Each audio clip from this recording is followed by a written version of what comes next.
Asia. We saw what Todak did to Onyx. They do not want to take any risk here. They want to go safe into that upper brackets because, man, it is not going to be easy. So that's Coach Achil's call here. Yes. Coach Achil ain't cutting any corners. Sin, you're coming in. You're coming in. Obviously, Achil has a lot to prove as well. A lot of players, a lot of the Indonesian community still believe somehow right now that James is the better coach. Yeah, honestly. What a prelude though, as we shift the camera to James, formerly of RRQ, now is able to lead another championship, right? So much championships on this guy. And I want to say I'm so excited about this match because this is like, I don't know if it's like a student versus mentor thing or maybe a new guy versus an old guy kind of thing. But even in the draft, we might see a big battle already, a big brain battle. So this makes me so excited about the draft. I'm looking at even just the seconds used when it comes to picks and bans, right? That's going to be intense. And the way that they will be picking up heroes, oh my goodness, I can't wait. You know what's interesting, Leo and Wolf? Achil brought RRQ to the M1 World Championships. James brought RRQ to the M2 World Championships, and now they're facing head-to-head in the first match of Group D. We couldn't write this even if we tried. This is just the reality of things. That's beautiful. This is how beautiful and poetic this moment is. We're on the last day of the group stage and still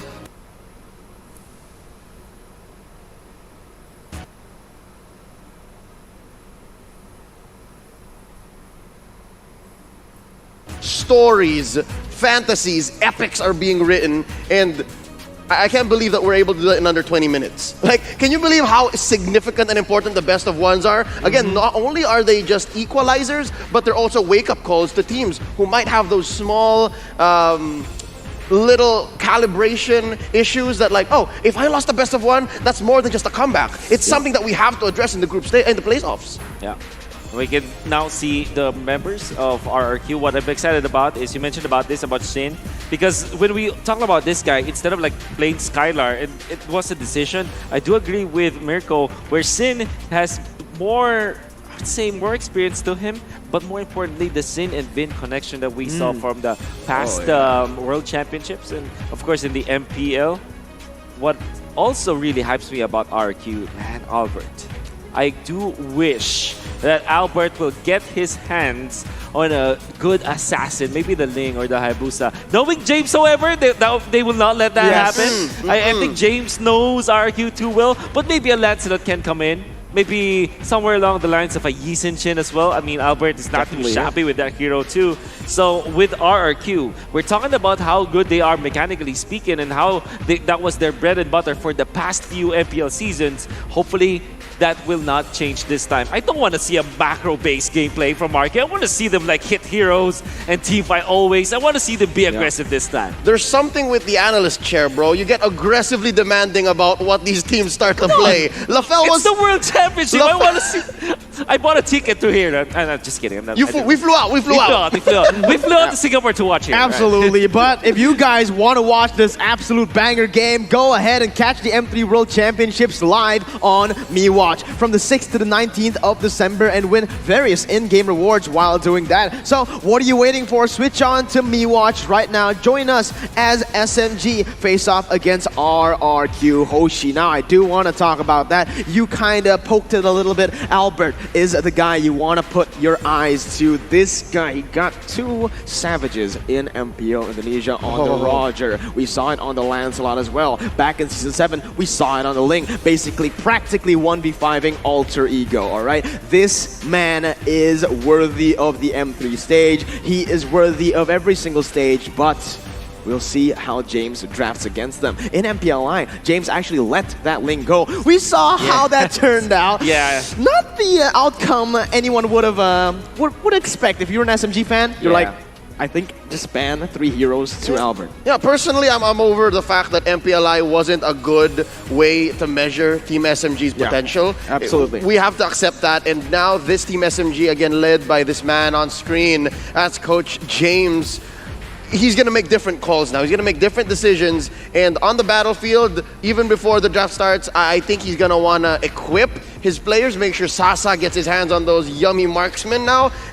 This metagame is defined by said marksman. Beatrix has been unlocked. Beatrix is making quite the statement. Currently, Beatrix is sitting at a lovely 70% win rate. 10 picks. That is huge numbers given how many teams want to play Beatrix. One thing I do want to take note on is, again, right here, as I want to switch back to MPL ID Season 8. When the season started, Beatrix was a prio hero. Definitely one of the top picks in the MLC. And guess what? RRQ, they knew that. And what they bring to the mid lane for Clay, it was Saber. They got an assassin in the mid lane, getting that kill pressure and basically shutting Beatrix's early lead from the start. I'm not too sure whether they're going to go for that here again, but it is certainly a possibility, as we are already going to see the Ling banned out from the side of SMG, taking it away from Albert's hands, and the Selena from RRQ.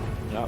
The most recent heroes that RRQ picked were in the big ticket heroes like Aldous, like your Paquito. But I think the most prominent pick coming out from RRQ is definitely this Esmeralda. And I'm sure that they will be the ones who will prioritize that. In the past games during the MPLI, it was a hero that was the anchor for RQ, especially during their victories. So that is probably one of the heroes that SMG might look into. Maybe ban your Hayabusa and your Ling, and then eventually somewhere along the lines of Esmeralda.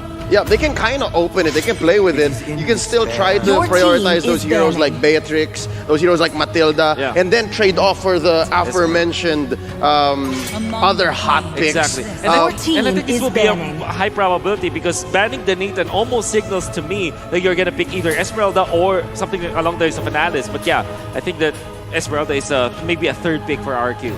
Absolutely, and now it is going to be a very, very interesting ban coming in from the side of RRQ, because we all know Sasa, back in MPL Malaysia, he loves that Kimi. So far, we haven't seen any Kimi picks, but is it going to be in the heads of SMG, of RRQ? Do they want to take it away? Does SMG even want to pick it at this stage? We haven't seen a whole lot of Kimi, actually, but again, it is a comfort pick for Sasa. Carry as well. Yeah, there's just way too Your many team marksmen is banning. to try and figure that out. So I think RQ is just going to play to their strengths and not try to lock down SMG. That is just way too much of an ask. You're thinking of way too many things, and that's how you lose. You get out of your comfort zone, you lose track of what you want to do, get from point A to point B, you lose track of things, and then you just, next thing you know, Sasa just breaking down your base. So don't do that. RRQ, interestingly enough, they started to ban out the Amon, which was debuted in day 2 by Onyx Philippines. It's slowly starting to get the respect it deserves. Yeah. When it comes to first picks, you still have the Paquito, you still have the Beatrix. I'm not entirely sure if RQ is inclined to actually first pick the Beatrix. I say this is one of very strong hero, but kind of tricky hero if you put it in a literally first pick. Maybe if you're in the red side, You can trade for it. you can trade for it. Matilda is also open, and RQ really loves that hero as well. At least in the regular season of MPL Season 8 Indonesia. Grab it, Vin, grab it. Yep. Let's see what's happening here for the side of RRQ now with their first pick. They can go for the Matilda, securing a very good hero for Vin. A Ruby perhaps as well is opened up, or they might just go for the Beatrix, but no, it is actually going to be the Paquito. One hero that we've seen, actually, it's been nerfed this patch, but we have seen it being very successful here in the M3 stage. Obviously still sitting at a 75% win rate with 8 times. Oh, yeah. That's very high stats because of the fact that Paquito cannot be nerfed ever, just simply because of the mechanics of the hero. But now the answer, it's going to be the Matilda for SMG and the Clint, and I think you know what it is for RQ. It will be the Esmeralda, maybe the Beatrix as well, because it can answer this Clint. But knowing RQ, sometimes they answer Clint pick with a Brody, so it might be a choice for them. So my guess is here for RQ, somewhere along the lines of Beatrix as well as Brody, and then the Esmeralda for their XP laner. Farsa's still out there, by the way. Exactly, You yeah. can give Clay Clay. something good and something that can kite around, maybe eat the circling eagle, and give Sasa a run for his money. And there it is! All right. We were half correct. We were 50-50 on the trade. If we combine it together, I think that we are 100% correct. There you go. A fun fact about RRQ's draft, whenever they get Esmeralda, whoever plays it, man, it can be Sin, it can be R7, Yeah. they have just been on a roll. And also Clay getting that comfort pick. Farsa and Yeep, this is his his two signature picks, and we have seen so much from this man on those two heroes. So they are getting their comfort picks, not just comfort picks, but also Prio, strong in the meta right now. And SMG, they will have to respond. Matilda already quite countered. It seems like we have gone back to the fundamental way of drafting. Very rarely will we see with a team pick up two side laners. And yeah, this is what you want to do. You want to kind of keep one of your side laners. As SMG goes ahead and picks up the Yi Sun-shin, now we have something for win. Yeah. With this Yi Sun-shin, Yi Sun-shin and Matilda, there's a big tempo boost for SMG. When you're looking at the heroes of RQ, if they put this Paquito in the jungle role, it kind of means that they can match up against the Yi Sun-shin, at least when it comes to the tempo. But when it comes to objective taking, both the Clint as well as the Yi Sun-shin have so much third damage as well as hero damage. Now for SMG, that might be the idea. They are going to be looking for additional heroes that can match up well against the objective taking potential of RQ. Now for SMG, this might be a Thamus of XP can be the choice for SMG, especially because it's better against the Esmeralda as well as the Paquito. But it could be banned out by RQ. Absolutely, and now honestly, look at SMG. They are banning away the Lancelot from the side of RRQ, man. Getting 3 assassins out of Albert's hands. Exactly. But RRQ, they might be cheeky with it right here. Roger is still up and open. Whenever Albert gets the Roger, this is one of the picks that we haven't seen a lot from because Roger has just been out of the meta for quite a while now. But his Roger got a Savage in MPL Season 8. From their composition, it does really seem like they want to be able to dive and kite away. Roger provides the best of both worlds right now. So we'll see what happens there, as also, they've already kind of set it up. With the Ruby ban, Roger is going to be really good. Yeah, you see this Paquito first pick coming out from RQ, it's always a flex pick. And even with the presence of the Esmeralda, you can't say for sure that this will be a jungler Paquito or an XP lane Paquito, because both the Esmeralda can be played both gold and XP lane. This means as well that it's hard to ban against RRQ in the next phases, because now SMG is assuming this will be not a jungler Paquito. Instead, it will be in the XP lane because they banned both the Aljus as well as the Lancelot. This means that they can only take away either the Yuzhong or the Thams in their 4th pick. Now RRQ can always answer with a different hero from the offlane, somewhere along the lines of Lapu-Lapu, or maybe even just use this Esmeralda in the XP lane, then get a gold lane mage like a Lilia to destroy the squishy lineup of SMG. It seems like they picked up a different ban here. I love that you brought up the Yuzhong and Tams, because those are some of the top heroes at Smooth from SMG field, and he doesn't get the nod much. Honestly, people keep saying, oh, it's Zyme Senpoi, oh, it's Sasa. Yeah. Hell, even Expedea will get the nod most times, but most people don't look at Smooth. People look down on Smooth, and I love Smooth. The way that he played in the Grand Finals really just opened up the map for Sasa. Oh, you have it opening up the map. Someone with insane mobility here with that shield unity is able to just open up the map really, really well. With the help of the Yi Sun-shin as well, it is going to be really good, man. Getting that Mountain Shocker, basically getting the map pressure very early on. But RRQ, they can respond with something as well. One of Vince's signature picks, the Jawhead, is still up for grabs here, and we haven't seen that at all. What the hell is happening to M3? We have that Jawhead. What was that? Like, it's crazy. RQ, though, last time we saw them field the Esmeralda, they paired, and then when they went up against like Marksman or something, they paired up with a Florin, and Florin is also a hero that we're surprised to not see at all. Now, if you're looking at something along the lines of Farsa, there it is! There it is. We were looking for it, and we spoke about it yesterday, Wolf. Yep. We talked about it just being bullied out of the meta. It's because that one isolation play compared to when you have a Ruby available, this is your next best pick. And again, it's inferior to Ruby in the current metagame. And you know what I read from the Baksha? SMG saying, I dare you to pick the Florin. I dare you to pick the Rafaela. And that's what's open here. Yep. But RRQ read into it. Coach Achil, not doing it. I love the Brody. We talked about this. We brought this up in the early parts of the draft. It's great versus the Clint. And we also talked about this Lilia, which is gonna come from the mid lane for SMG. Gonna be the source of big bursts, which will be great against the squishier side Paquito as well as the Farsa and the Brody in a way. However, this Jawhead and Farsa combo, I've seen this before from RRQ. They are not gonna stop making the plays. Clay is gonna be amazing with this Farsa in combination with Vin's Jawhead. And this is a classic combo that RRQ always fielded in maybe, what, 3 MPL seasons already? Yeah, honestly, looking at the draft, it is so exciting, man. Yeah. Finally, it is basically all going to come down to the executions. Both of them have clear-cut win conditions. It's just about who can get those win conditions to happen here in match number 1 already. I am so hyped for this, honestly, Leo. No, just the draft alone was such an intellectual battle. It was so cerebral between Achil and James. So the battle itself, as we go into the Land of Dawn, should not disappoint. Let's see what happens here. RRQ takes on SMG in the first match of day 4. Let's see what happens here as Achil and James, they've done their job. It is time for the players to do theirs. Let's get into the Land of Dawn. R7 on the Esmeralda.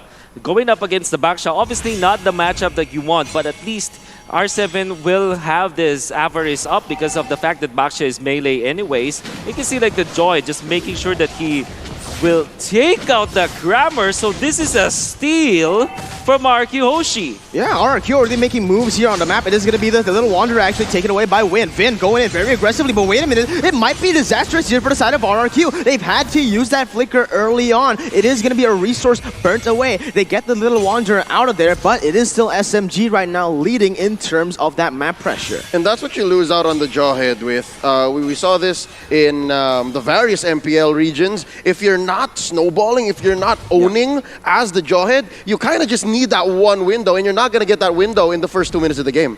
Absolutely, and now it is going to be SMG trying to look for something in that bottom side. This is what they like to do. They play for that bottom side. Get Sasa ahead is the name of this team right now, but so far they are able to actually give him a lot of room. Xin still sitting under that turret. Yep, in the first minute, we saw that they had the upper quarter in control. Now they're answering back, and slowly, I think this rotation will go ahead and give the nod to SMG. Close one for Zaim Sempoy, though. They might walk into this. Expedia. Oh! Yeah, it's going to be actually the ejector coming in. Expedia still able to run away somehow with the guiding win and the flicker. But both teams still so close to one another. Albert has got 2 people low, but hasn't been able to execute that kill right now. First blood is still on the table. So is the turtle right there. Spawned already in the second minute, going at it right now. Not having the flicker onto 2 members of Team SMG will kind of bite them in the for this turtle take. I mean, not 2 flickers, but 1 Purify and 1 flicker, and maybe now 3. Yeah, R7 goes in for the spawning side one, and look at that! Albert goes in for the knockout strike. The combos start to come in, but the airstrike hasn't popped. Turtle being taken by Albert, as that is just a beautiful retribution. Albert, the baby alien, he's gonna go for more, but we will have to wait because the first blood is still up for grabs. I love it. Opening up with the R7 Rendezvous. This is the way he plays the Esmeralda even early on. Doesn't even need the items, just the fact that the kit of the hero plays so well to his style. It's what they need. It's what opened up the XP lane. It's what opened up the turtle. And I could have sworn Team SMG was going to get it. There was the Mountain Chakra to open up the team fight. Yeah. But in the end, RRQ Hoshi, they placed Clay so properly. They placed Vin so properly. And now we're eating our words. The ejector is what they needed in that very moment. Can we talk a little bit about that retribution by Albert? Because it looked like, man, SMG had the control. Yeah, definitely. I would say the composure coming out from Albert. I mean, he's done it so many times. And this is a land setup as well. F3, look at that! Vin goes in for the combination and the prediction. First blood, as you can already hear the screams from RRQ. That's your Razor first blood.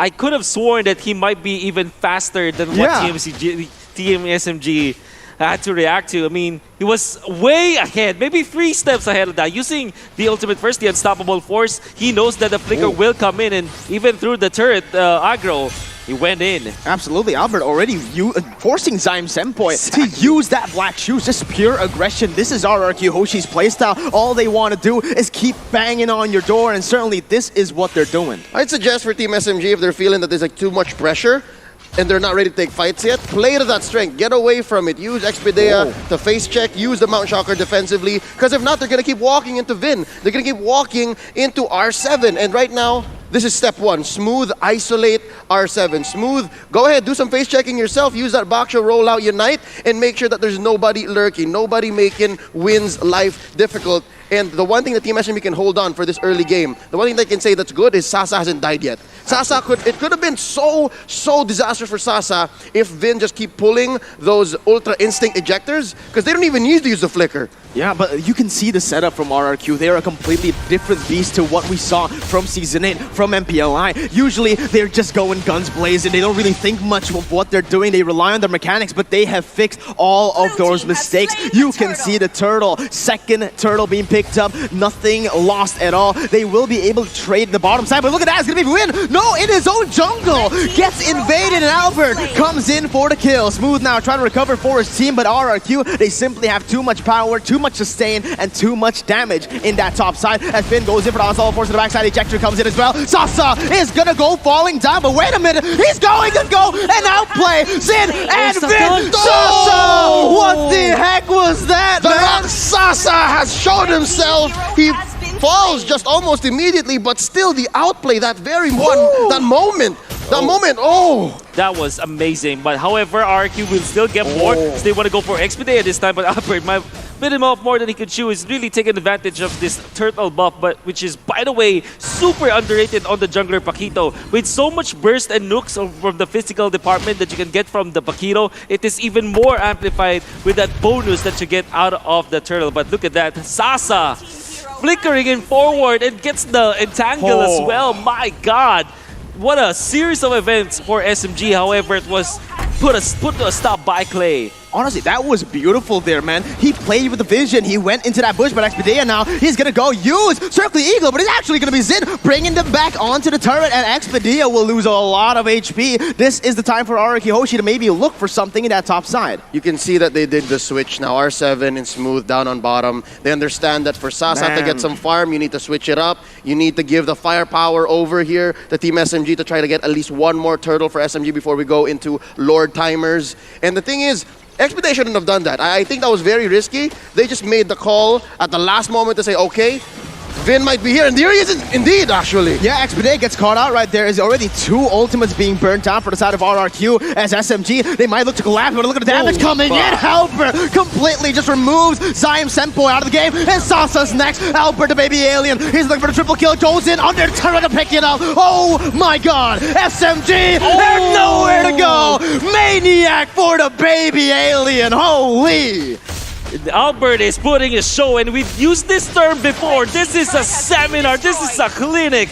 We are seeing Albert showing how it's not even just the efficiency of how he was able to use his skills. The combo is just too good. The way that every single choice of skill that he thrown in that specific skirmish was perfect. Phenomenal. It's perfect. Like this 3-combo finish against Zai Senpoi, and then he waits for another refresh of his skills, and then eventually takes out Clint. Such a perfect execution from the Paquito, and I'm sure that will go down to the textbook on how to play the Paquito. It's part of the scramble. I think Team SMG, they already kind of got off tempo when they started that call and say, okay, underneath the turret, we're going to try to get a Circling Eagle down. And they kind of felt a little bit of hesitation, a little bit of ganker's remorse, if I might put it that way. And that's what opened them up to that quick take up top, a maniac for the baby alien. And now they're scrambling. Again, one more time, R7 here, he's comfortable, more than comfortable to take his fight. He's in a 1v3 and he doesn't care. He's not taking any damage right there. Sasa will be able to pick up an objective on the board in that top side, but still R7 with this pressure. I do want to go back, roll it back again to that replay, man, because you saw Albert. He was actually caught in that sandwich. Yep. The decision making and the shot selection by him was just beautiful. They had all the kit. They knew exactly where they were. They knew how to engage. They had their perfect targeting. The fact that Sasa went down second in that row of 4, if at 2K you took down the Clint, then you're all good. You're good in the hood, as they say. Yeah. You're good in the hood, absolutely. But this is what I wanted to see from RRQ. This is the Indonesian aggression that we all love and we all know. From yesterday, we've seen a lot of macro plays. Crazy this, crazy that, but we haven't seen this. Look at that. It's just RRQ going to town. Zin picks up the kill, and SMG are forced to back away again. Man. This is a more refined version of that aggression. I took note of the way that they performed in MPL, the way that they did in the Invitational, and they seem to want to pick fights and then convert. Now it seems like they're thinking 2 steps ahead. Maybe we can convert into this, but where do we find the fights? And that's what's happening with RQ Hoshi this time around. They're not even looking for the people. The dudes just come to them. The bodies just come to them right in the way of their steam-rolling pattern. And right now they're ahead 2 turrets. R7's just, again, going 3v1. Yeah, you can see, honestly, when we take a look at the items, because usually oh my god, this is RRQ, man. They split up the map, they can do it. You want to go for team fights, we can do it. And R7 once again zoning off the members, flickering forward, and he's looking for the 2v1. Look at the way he's buying the time for RRQ members to walk up to the top side, and all of that while doing the setup to go and siege. You get nothing, sir. Looking at the gold here, R7 is at 6K, Win is at 4. He's ahead by 2 over the opponent's jungler, and that's just what happened here, forcing SMG to switch around. We already saw Sasa go from top to bottom, bottom to top, and looking at his farm right now, it's at 6K. R7 still ahead of that. Oh my goodness, the way they played this game has been perfect so far. Look at the waves crashing in at the exact same time as that is all the tier 2 and turrets taken off the board. You can see from the face cams right now. Oh my god, just to put the salt on the wound, you get another pick off, and the Feather Airstrike will be able to take Sasa to very deep waters. RRQ are gonna go in for lands on a 3, and they're just styling at this point. They don't need to be able to make these plays anymore. All they need is 4 of those inhibitors. But Xin goes in once again, using that torn apart memory to deal some damage as Albert. He is not going to be punished at all. At this point, I'm not even questioning why it's Xin and not Skylar, because you don't need mechanics at this point. You just need that killer instinct. You just need that grit. You need that experience to understand that it's the Albert show this time around. We're setting him up. Clay's gonna make him soft, and Albert's gonna knock them all down. 4 in a row earlier already, and looking at the gold lead, 10K in 11 minutes. 10K, where does Team SMG even go from here? Oh, you see Vin is 5.3K. That is the roam, the position 5, the least priority. And look at Win! Look at 5.7K. The difference between the jungler of the enemy and the roamer of RRQ is just 300 gold, and that spells doom for Team SMG.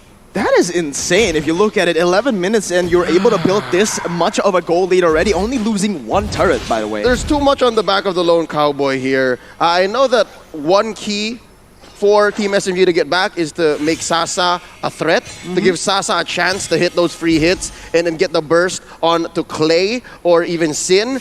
But it's just too hard, there's too much. It might just break the camel's back.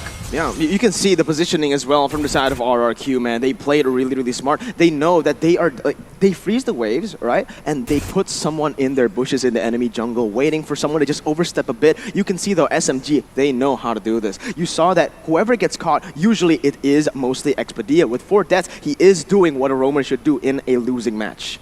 You can see Sasa, the only hero that has a kill side of Team SMG, and that was a double kill that he had to really put up all the stops. Even just, Flicker trying to outbrain RQ Hoshi, but then eventually gets taken out by Clay. What I'm trying to say is that RQ Hoshi, they're not in it for just solo kills or solo trades. They always will try to win the trade-off. Whenever it is like a kill, they will try to get a turret from the other part of the map, or maybe get an exit frag, as we call it, from the our FPS game. And that's what I was saying. They're thinking 2 steps ahead. It's not the same old RRQ Hoshi, not the king of kings that are just bloodthirsty, all puns intended. They actually want to conquer this time around, and they're thinking, do we attack it in a political manner? Do we play the mind games? Do we circle around and try to, again, camp in their bush and try to bait out these free pickoffs so Lord is more open? But right now, Team SMG looking at the scoreboard. Ladies and gentlemen, 11K ahead. 11K ahead. It just refreshed. 9 kills ahead. 6 turrets in. A Lord above. There has got to be some sort of mental toll. Some morale depravity that Team SMG is under right now. And look at this. Yeah. You can't take that one. Exactly. That's exactly what happens. And Vin goes in for the backside, going to be able to get it. But look at the damage coming from Albert. He actually dives all the way to the backside, going for the knockouts, right, able to get 2 right now. But the damage will not be enough. R7 comes in for the follow-up, and that's all they need. It's the setup they need for the Enhanced Lord. They have used a lot. They back SMG up, and now it's time for the Lord. At this point, I think that's fair. They ate so many ults from Team SMG, forced them out. No kills for sure. RQ Hoshi kept their battle spells in check. And all this did was open up the map more, make it a little more blue, and make this Luminous Lord all the more free. Now the question is, are they waiting to choke out this purple? Are they waiting for it to scale at 15? Or are they going to go for it and bait out another team fight Team SMG's not ready for? That's the thing, right? RQ Hoshi, all of their heroes have low cooldown ultimates. Maybe the longest cooldown might come from Vin's Jawhead, but that's not even long at this point, so they can continuously fight. Oh my god, they get enhanced. Lord Vin goes in, and that's gonna be Win instantly just shot down. Legendary picked up right now. The Feather S-Right comes in to go to do more damage to the backside. Albert go in for the double kill. He's looking for another Maniac point. He's gonna get the triple kill. Is it a double Maniac? It is not going to be just yet, but Albert, he does it again. The baby alien, the young lord, whatever you call him, the king of kings, have come to play. They're so clean. 2 Maniacs for Albert in the first game of the day. A Maniac twice over. What a performance. What an opener. What an opener indeed. And